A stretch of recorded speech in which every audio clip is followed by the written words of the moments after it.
Hello everyone, আসসালামু আলাইকুম। Welcome back to my channel. আমার আজকের রেসিপিতে রয়েছে বোয়াল মাছ দিয়ে ঝিঙে রান্নার রেসিপি। তাহলে চলুন দেরি না করে রেসিপিটা কিভাবে তৈরি করতে হবে তা দেখে নেই।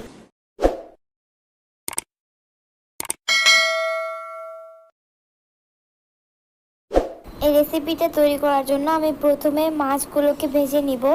এই জন্য মাছগুলোকে প্রথমে লবণ আর হলুদ দিয়ে ম্যারিনেট করে নিব।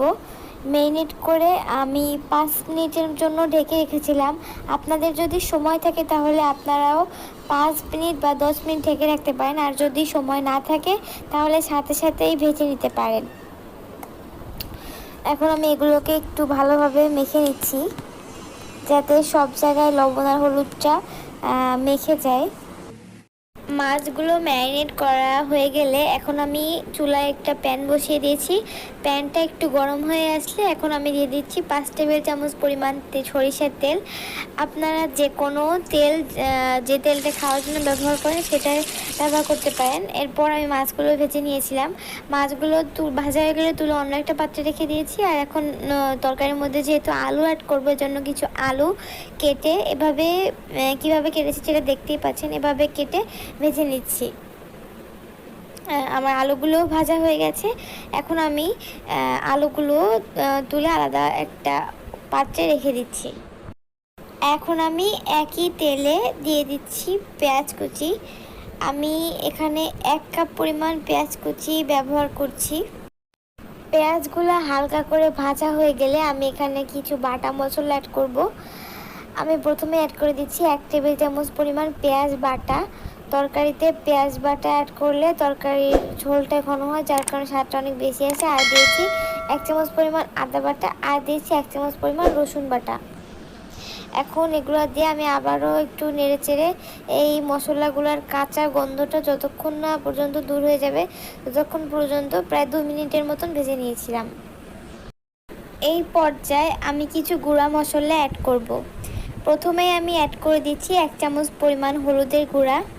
এরপর দিচ্ছি 1 চামচ পরিমাণ ভাজা জিরার গুঁড়া, আর দিচ্ছি লবণ। লবণ দিয়েছি স্বাদ মতন, আপনারা আপনাদের পরিমাণটা বুঝে লবণ দেবেন। আর দিচ্ছি একেবারে সামান্য পরিমাণ চিনি দিয়ে এখন আমি মশলাটা আবারও ভালোভাবে কষিয়ে নিব। আর একটা কথা বলে রাখি, চিনিটা আপনারা চাইলে স্কিপ করতে পারেন। এখন একটু সামান্য পরিমাণ পানি দিয়ে মশলাটা খুব ভালোভাবে কষিয়ে নিতে হবে।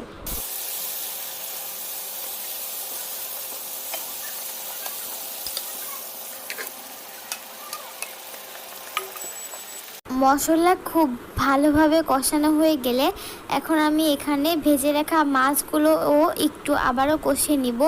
যেহেতু এটা বোয়াল মাছ, এজন্য একটু ভেজে নিচ্ছি, ভাজার পরে আবারও একটু কষিয়ে নিচ্ছি। বোয়াল মাছের যেহেতু নদীর মাছ, এটা কিন্তু একটু গন্ধ থাকে। অনেকে এই গন্ধটা পছন্দ করেন, আবার অনেকে গন্ধটা সহ্য করতে পারে না। এই কারণে একটু ভালোভাবে ভাজার পর আবারও কষিয়ে নিলে ভালো হয়।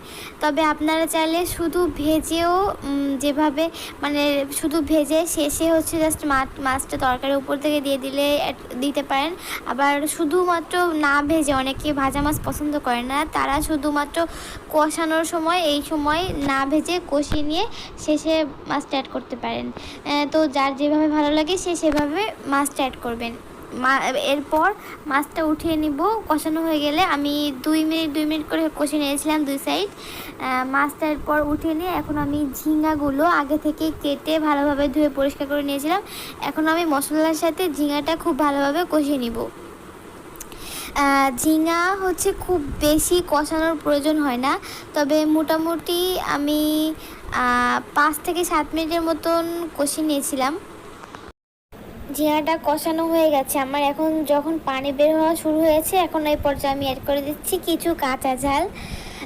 এই ঝালটা আপনারা আপনাদের স্বাদ মতো ব্যবহার করবেন। কেমন ঝাল, যদি ঝাল বেশি খান তাহলে ঝাল আরও একটু বেশি ব্যবহার করতে পারেন, আর কম খেলে কমিয়ে ব্যবহার করতে পারেন। এখন ঝালটা অ্যাড করার পর আমি আবারও একটু নেড়ে চেড়ে ঝালটা তরকারির সাথে খুব ভালোভাবে মিশিয়ে নিব।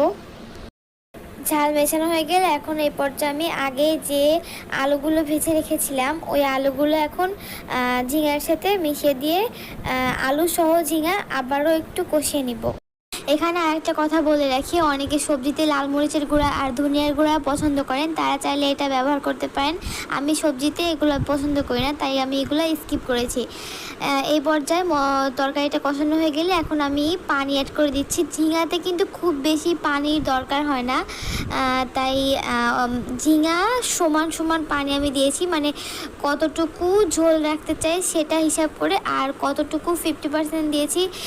50% পানিতে এটা সেদ্ধ হবে সবজিটা, আর হচ্ছে 50% হচ্ছে ঝোল থাকবে, সেটা হিসাব করে রেখে আমি ঢাকনা দিয়ে দিয়েছি। এর মাঝেও কিন্তু আমি কয়েকবার ঢাকনা উঠে উঠে দেখে নিয়েছিলাম যে ঝিঙাটা সেদ্ধ হয়েছে কিনা। ওগুলো থেকে তরকারিটা নামানোর 7-8 মিনিট আগে আমি কষিয়ে রাখা মাছগুলা এখন সবজির ওপর থেকে দিয়ে দিচ্ছি।